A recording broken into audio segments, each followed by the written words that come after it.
Welcome to daily current affairs web series. दोस्तों आज है 4 मई और ट्यूसडे। आज हम डिस्कशन करेंगे आज का डेली करेंट अफेयर्स।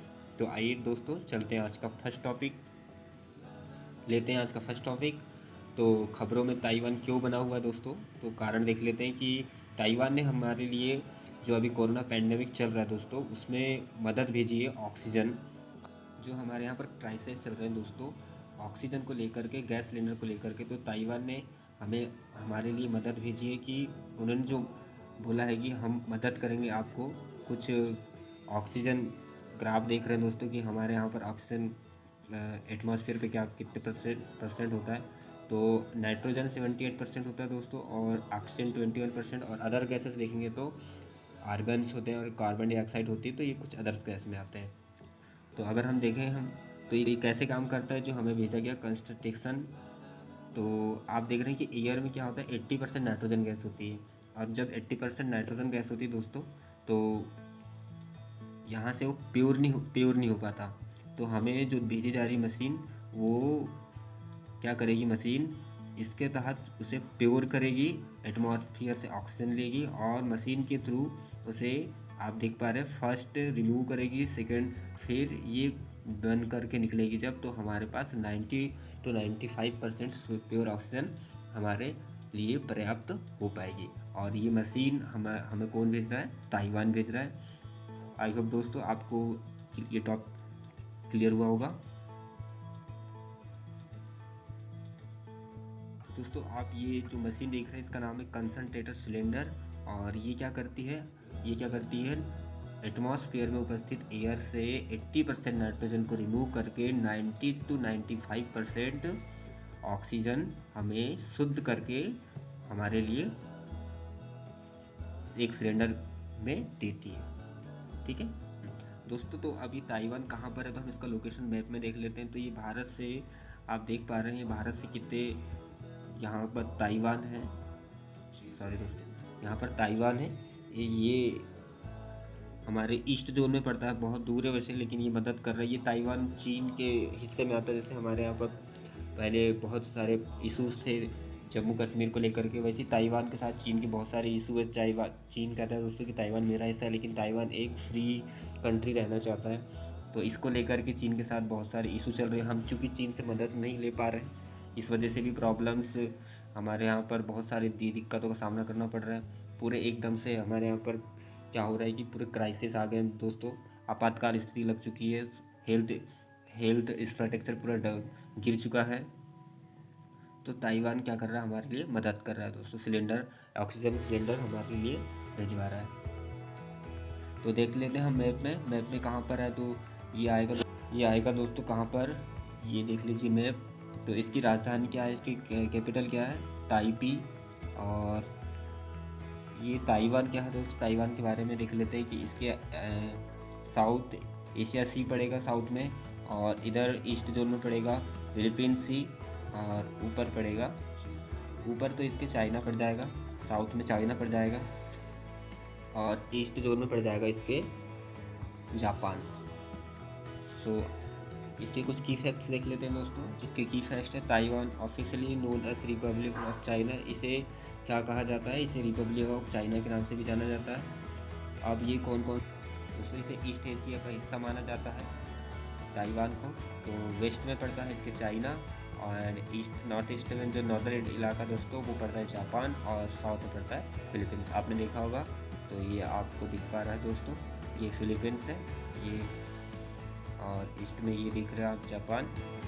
तो हम इसके बारे में जान लेते हैं कि ताइवान जो है वो पहले 1971 में यूएन से हटा दिया गया है। ये जो यूएन के 193 सदस्य यूनाइटेड नेशन के जो 193 मेंबर्स हैं, उसमें से इसे हटा दिया गया 1971 में। अब इसके जो मेन जो होली सदस्य हैं वो होते हैं, मेन मुख्य 14 होते हैं। तो 14 में जो होली सी मेंबर्स होते हैं ना, उसके अधीनस्थ इनको रखा गया है। तो यूएन हम जब भी डिस्कस करेंगे दोस्तों तो क्लियर इसके बारे में पढ़ेंगे, लेकिन आज के लिए हम इसे इतना ही रखते हैं। और इसके संबंध कैसे हैं हम वो देख लेते हैं। ताइवान से भारत के संबंध कैसे हैं, तो ताइवान से भारत के संबंध जो 1990 से काफ़ी अच्छे को देखने मिल रहे हैं। यहाँ पर कुछ अच्छा संबंध है, क्योंकि तो यही बातें कही गई है कि हमने जो अभी डिस्कशन किया कि ये 1971 में इसे हटा दिया गया था यूएन से। ठीक है, कुछ डोमेस्टिक प्रॉब्लम हुए थे वहाँ पर इशू के कारण चीन के साथ। तो आई होप दोस्तों आपको ये टॉपिक क्लियर हुआ होगा। हम चलते हैं नेक्स्ट टॉपिक के ऊपर। नेक्स्ट टॉपिक क्या है दोस्तों? नेक्स्ट टॉपिक है सीटी स्कैन्स। अब ये सीटी स्कैन्स न्यूज़ में क्यों है, हम इसके पीछे का रीज़न देख लेते हैं। सीटी स्कैन होता क्या है? तो ये सीटी स्कैन क्या हो रहा है कि अभी कोविड पॉजिटिव पेशेंट की संख्या बढ़ रही है, और जब कोविड पॉजिटिव टेस्ट हो रहे हैं दोस्तों, तो वहाँ पर क्या हो रहा है कि जब सीटी स्कैन कराने के बाद टेस्ट करा रहे हैं तो टेस्ट निगेटिव आ रहे हैं। और उससे क्या हो रहा है कि जब वो पॉजिटिव है भी, लेकिन सीटी स्कैन कराने के बाद मशीन में जाने के बाद क्या हो रहा है कि टेस्ट निगेटिव आ रहे हैं, सिम्टम्स दिखाई नहीं दे रहे हैं। तो ये एक बहुत ही गंभीर इशू सामने देखने को मिल रहा है हमारे हेल्थ डिपार्टमेंट के ऊपर। तो उन्होंने कहा है कि हम सीटी स्कैन जो पेशेंट हैं उन्हें अभी के लिए कुछ वक्त के लिए रोक दिया जाए, और उन्हें ये दोस्तों हम थोड़ा सा RT-PCR टेस्ट जो कोविड-19 के लिए करवा रहे हैं उस पर हम डिस्कशन करते हैं कि RT-PCR का फुल फॉर्म क्या होता है दोस्तों, देख लेते हैं। Reverse transcription polymerase chain reaction. ठीक है, तो ये आप याद रख लीजिएगा, रिवर्स ट्रांसक्रिप्शन पॉलीमर। डाल करके देखते हैं। तो आई होप दोस्तों आपको इस मशीन के द्वारा एक ह्यूमन बॉडी को अंदर डाला जा रहा है वो आपको क्लियर हुआ होगा। हम कुछ इसकी स्कैन की फैक्ट रख लेते हैं कि सीटी स्कैन के बारे में हम क्या क्या जानते हैं। तो सीटी स्कैन का फुल फॉर्म क्या होता है दोस्तों? तो इसका फुल फॉर्म होता है, क्या होता है इसका दोस्तों? Computed tomography scan. ठीक है, तो ये याद रख लीजिएगा, कंप्यूटेड टोमोग्राफी स्कैन। तो ये टोपोग्राफी स्कैन दिया गया, इसको पहले कैट के नाम से भी जाना जाता था, लेकिन आज इसे सीटी स्कैन के नाम से ही कहते हैं। तो अब ये इसके ऊपर, इसके अंदर जब बॉडी जाती है दोस्तों, तो इसके अंदर जो किरणें होती है दोस्तों, तो उस किरणों को बोलते हैं रेडियो एक्टिव या रेडियोग्राफर वेव। ठीक है, तो ये किरणें से उसको बॉडी को दिखा जाता है कि वहाँ पर क्या प्रॉब्लम्स है माइंड में या जो भी पार्ट्स में बॉडी में। तो इसके अंदर जो किरणें, याद रख लीजिएगा, इंपॉर्टेंट है, रेडियोग्राफर या रेडियो एक्टिव तरंगे बोल सकते हैं इसको, या रेज बोल सकते हैं। फिर इसमें कुछ की फैक्ट अलग है। The personnel that perform CT scans are called diagnographs radiography technologist. यही कहा गया है कि इसका जो परफॉर्म करती है किरणें वेव, तो ये होती है रेडियोग्राफर। ठीक है, टेक्नोलॉजिस्ट के द्वारा उपयोग किया जाता है। और जो इसको, हाँ एक चीज़ और दोस्तों, कि इसको जो लोग चलाते हैं, मतलब आप जैसे इस मशीन को जो हैंडल करता है उसे बोलते हैं रेडियोलॉजी टेक्नोलॉजिस्ट। ठीक है, तो ये चीज़ें आपको याद होनी चाहिए दोस्तों। और जो सीटी स्कैन जब कराया जाता है तो इसके अंदर जो रोटेशन आपके बॉडी में क्या प्रॉब्लम्स है, तो ये आपको याद रखना होगा दोस्तों। तो आगे चलते हैं हम। आई होप आपको ये वीडियो टॉपिक क्लियर हुआ होगा। तो चलते हैं नेक्स्ट टॉपिक के ऊपर। अगला टॉपिक है दोस्तों G7। अब ये G7 खबरों में क्यों है दोस्तों, तो हम देख लेते हैं इसके पीछे का रीज़न क्या है। इसके पीछे का रीज़न है एक्सटर्नल अफेयर मिनिस्टर जो हमारे यहाँ के एस जयशंकर प्रसाद, ये जो है ये कहाँ जा रहे हैं, G7 की जो अभी मीटिंग होने वाली है ना लंदन में, वहाँ पर ये एज ए गेस्ट रूप में बुलाया जा रहा है इनको। भारत उनका सदस्य नहीं है, ये याद रख लेगा। इंपॉर्टेंट चीज़ है कि G7 में सिर्फ एज ए गेस्ट इन्वाइट किया गया है भारत के विदेश मंत्री फॉरेन मिनिस्टर एस जयशंकर को। तो इसीलिए ये खबरों में बना हुआ है, इनवाइट किया गया मीटिंग में गेस्ट कर। कहते हैं G7 में कौन कौन से देश? जर्मनी है, एंड इटली है, एंड USA है, एंड एक है यूनाइटेड स्टेट और जापान, और एक रहेगा फ्रांस। तो ये G7 के मेंबर्स हैं। तो ये आई होप आपको ये मैप के द्वारा क्लियर हुआ होगा दोस्तों कि G7 में Canada, Germany, Italy, USA, United kingdom, या इसको UK बोल सकते हैं, जापान और US। ठीक है, तो उनके ग्रुप अभी हमने क्लियर किया, कनाडा, फ्रांस, जर्मनी। प्रॉब्लम्स है इनके बीच, इशू क्या है, तो इनको डिस्कशन किया जाता है बैठ करके एक साथ। ग्लोबल इशू को देखते हैं कि वहाँ पर क्या डिस्कशन करना है, ग्लोबल में क्या प्रॉब्लम्स है। ठीक है, तो ये G7 constitution to fix and quarters, इसका जो हेड क्वार्टर है वो कहाँ पर है? हेड क्वार्टर दोस्तों वो कोई एक जगह फिक्स्ड नहीं है, ये जहाँ मीटिंग होती है वो हर साल नई नई प्लेस पे होती है, तो इसका कोई हेडक्वार्टर नहीं है अभी तक। तो इसके कुछ की फैक्ट्स में एक्स्ट्रा इन्फॉर्मेशन देख लेते हैं। एक्स्ट्रा इन्फॉर्मेशन क्या होते हैं दोस्तों? तो एंड कि जो टॉप की गवर्नमेंट है ना, वो कंट्री ने मिलकर के इसे बनाया था, टॉप के कंट्री में। तो आप देख सकते हैं भारत जब इसमें है ही नहीं है, तो एक गेस्ट के रूप में तो भारत कहाँ टॉप में ठहरता है। हमारी स्थिति आज भी खराब है और बिगड़ी हुई है। और कहा जा रहा है कि कनाडा ज्वाइन द ग्रुप। अब कनाडा जो था, अच्छा ये जो कनाडा ने इसमें पार्टिसिपेट किया दोस्तों, तो ये है 1976 में कनाडा शामिल हुआ था, ठीक है, ये कहा जा रहा है। और फिर अब इसमें एक चीज़ याद रखने वाली बात यह है कि G7 को पहले G8 समिट भी कहा जाता था, लेकिन क्या पहले G8 चला, लेकिन 1997 में क्या हुआ कि हमें G8 भी कहा था, G8 समिट भी कहते थे, क्योंकि 1997 में रशिया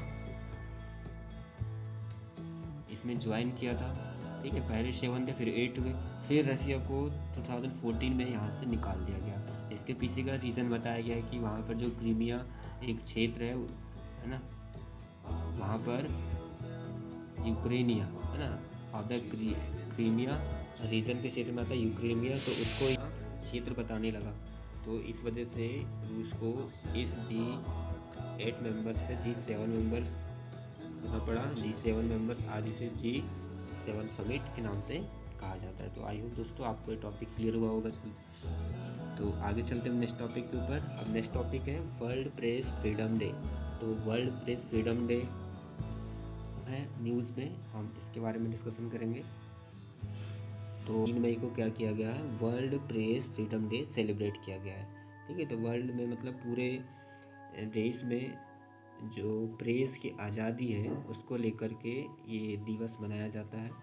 लेकिन आज की कंडीशन में देखा जाए तो हमारे यहाँ पर वर्ल्ड में प्रेस की स्थिति बहुत बुरी हुई है। इंडिया वर्ल्ड प्रेस में रैंक अगर हम देखते हैं तो बहुत पुअर कंडीशन में है। यहाँ पर प्रेस को कोई आज़ादी नहीं मिल पा रही बोलने की। एक प्रकार से कहा जाए तो इसे मोदी मीडिया कहा जाता है, मतलब एक प्रकार से पॉलिटिकल गुलाम है, पॉलिटिक्स का गुलाम है। अगर ये कोई बातें को सच बातों को दिखाता नहीं और बहुत सारी बातों को दबाता है, तो ये इस प्रकार से भी देखा जाता है कि इस देश में इस मीडिया का स्थान कहाँ पर है। तो भारत की कंडीशन आज इसमें पूरी हुई है। तो देख लेते हैं तो इसकी हिस्ट्री क्या है। हिस्ट्री क्या है कि ये कब बना था, तो ये बना था दोस्तों यूएन जनरल असेंबली 1993 में बना था, 1993 में। और यूनेस्को इसको बनाती है, यूनेस्को डिसाइड करती है। और देख लेते हैं कि ये इसका मेन उद्देश्य क्या था, ये क्यों बनाया गया था। तो जो जर्नलिस्ट होते हैं दोस्तों, तो वो कितना फ्री काम कर सकते हैं, कितने तरीके से, क्या कोई पॉलिटिकल प्रेशर है या कोई इकोनॉमिक बेनिफिट्स के कारण भी कुछ हो सकते हैं। कुछ प्रेस वाले जो जर्नलिस्ट होते हैं वो लालच में आकर के अपनी आज़ादी को खो देते हैं, ठीक है, ये भी एक कारण हो सकता है। और दूसरे देखते हैं कि मान लो कोई प्रेस जर्नलिस्ट है, अगर किसी कारण उसकी डेथ हो जाती है, कोई जर्नलिस्ट है और वो अपने वर्क कर रहा है, तो वर्क में यदि उसकी डेथ हो जाती है तो उसको भी यहाँ पर इस दिन के लिए उनको मौन करके, मतलब उनकी आत्मा की शांति के लिए भी ये दिन सेलिब्रेट किया जा सकता है, ऐसा कहा गया है। अब इसमें जो इम्पोर्टेंट है वो याद रखना है, वो थीम है। इसकी थीम क्या है, थीम है दोस्तों इन्फॉर्मेशन ऑफ द, ठीक है, ये याद रख लीजिएगा, information as a public good. मतलब कहा जा रहा है कि जो सूचना है वो पब्लिक के लिए अच्छी होनी चाहिए, लोगों के लिए अच्छी होनी चाहिए, ये इस ईयर की थीम है। तो दोस्तों आपको टॉपिक क्लियर हुआ होगा। हम चलते हैं नेक्स्ट टॉपिक के ऊपर। और नेक्स्ट टॉपिक है SRFTI। अभी SRFTI मतलब सत्यजीत रे फिल्म एंड टेलीविज़न इंस्टीट्यूट।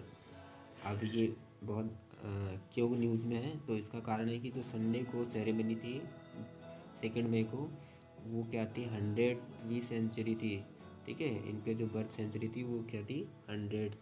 तो ये याद रखना पड़ेगा आपको। तो ये क्या क्यों खबरों में है, तो ये 100वीं सेंचुरी थी इस वजह से। तो सत्यजीत रे फिल्म क्या है, एक टेलीविज़न इंस्टीट्यूट है। और ये टेलीविज़न इंस्टीट्यूट कहाँ पर सिचुएशन है, लोकेशन है, तो ये है वेस्ट बंगाल के कोलकाता में। तो इसका जो नेम है फिल्म मेकर सत्यजीत रे इंस्टीट्यूट के नाम पे, एक व्यक्ति के नाम पर रखा गया है। ये बहुत अच्छा एजुकेशन इंस्टीट्यूट है। यहाँ पर क्या होता है कि जो हीरो या हीरोइन जो बनते हैं उन्हें टेक्निक सिखाई जाती है, और एक प्रकार से कहा जाए तो एक प्रकार से ये नेशनल स्कूल ऑफ ड्रामा भी कहते हैं, जैसे न्यू दिल्ली में भी है। ठीक है, तो ये इनके टेलीविज़न इंस्टीट्यूट है जो FTI जैसे नेशनल इंस्टीट्यूट ऑफ ड्रामा के नाम से भी जाना जाता है। और इसको जो फंड प्रोवाइड करती है वो प्रोवाइड करती है गवर्नमेंट ऑफ इंडिया। ठीक है, मिनिस्ट्री ऑफ इंफॉर्मेशन के तहत इसे दिया जाता है, तो याद रख लीजिएगा दोस्तों। अब इसकी जो स्थापना हुई थी, ये स्थापना एस्टेब्लिश हुई थी 1995 में,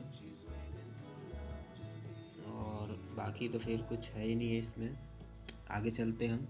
काफ़ी पॉपुलर है वैसे ये एक फिल्म स्कूल कहा जाता है, काफ़ी नामों से बहुत सालों से ये अपने कंट्री का नाम रोशन कर रहा है। तो आई होप दोस्तों आपको ये टॉपिक क्लियर हुआ होगा। आगे चलते हैं नेक्स्ट टॉपिक के ऊपर। नेक्स्ट टॉपिक है नाइट्रोजन प्लांट्स टू ऑक्सीजन। खबरों में होने का कारण देख लेते हैं दोस्तों कि जो आज के समय में हमारे यहाँ पर ऑक्सीजन की क्राइसिस आई हुई है। अब जब ऑक्सीजन की क्राइसिस आई हुई तो हमारे यहाँ पर जो अदर कंट्री है वो तो भेज ही रही हैं, लेकिन क्या है कि उनको लिए कुछ उनके प्रॉब्लम्स भी है, क्योंकि समय लगता है। लेकिन यहाँ पर तो एक एक मिनट कीमती है, लोगों की जान जाते जा रही है। आज के समय में देखा जाए तो बहुत बुरी स्थिति है भारत में। तो आज अभी भारत सरकार ने एक डिसीजन लिया है कि जो पहले नाइट्रोजन प्लांट्स बने हुए हैं ना, नाइट्रोजन प्लांट जहाँ पर नाइट्रोजन गैस बनाई जाती है, उसको अब चेंज कर दिया जाएगा किसमें, ऑक्सीजन प्लांट में।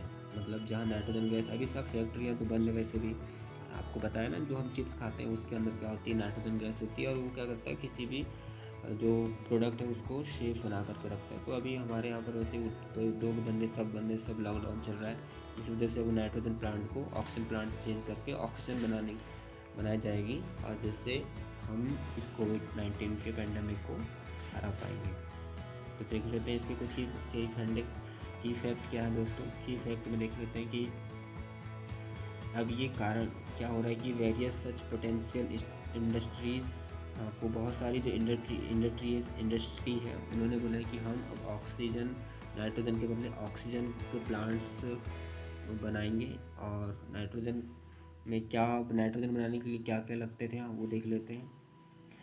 तो नाइट्रोजन में जो यूज़ किया जाता है दोस्तों वो है कार्बन में, जो दोस्तों जो यूज़ किया जाता था वहाँ पर, जो एक प्रकार से कहा जाए तो छन्नी है, वो उसमें यूज छन्नी के रूप में आप देखेंगे तो कार्बन मॉलिक्यूलर सेव एक प्रकार से छन्नी है। जैसे आपने देखा होगा कि हमारे यहाँ पर हम एक प्रकार से किसान है, तो और किसान लोग क्या करते हैं दोस्तों कि एक थ्रेसर, आपने सुना होगा मशीन होती है थ्रेसर, उसमें क्या करते हैं कि जब हम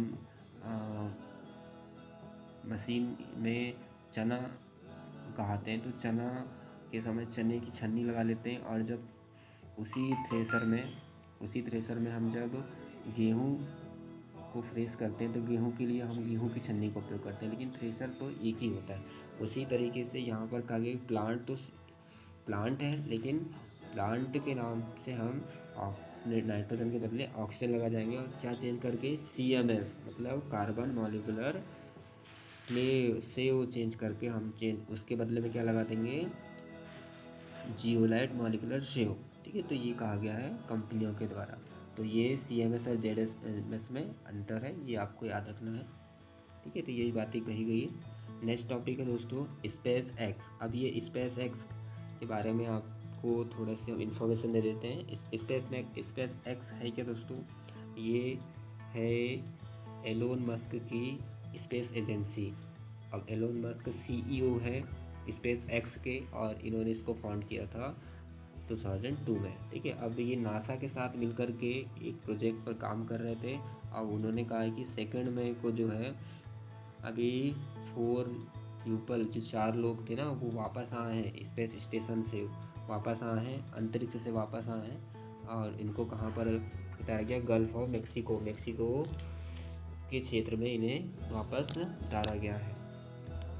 तो देख लेते हैं कुछ, ये आप देख पा रहे हैं एस्ट्रोनॉट्स हैं, ये नासा के भी हैं और कुछ स्पेस एक्स जो एलोन मस्क के हैं वो भी हो सकते हैं। तो एक अब ने आपके लिए टिक लगा दिया। हम चल देखते हैं इसके कुछ बारे में। अमेरिकन स्पेस एजेंसी नासा है, और अमेरिका स्पेस एजेंसी ने कि ये जो 4 लोग गए थे इन्होंने 168 डेज अंतरिक्ष में गुजार लिए हैं, ये ऐसा कहा जा रहा है। The return earth was the first Nottingham सिलेप्सो of NASA astronaut since Apollo 8। इससे पहले भी ऐसा किया जा चुका है।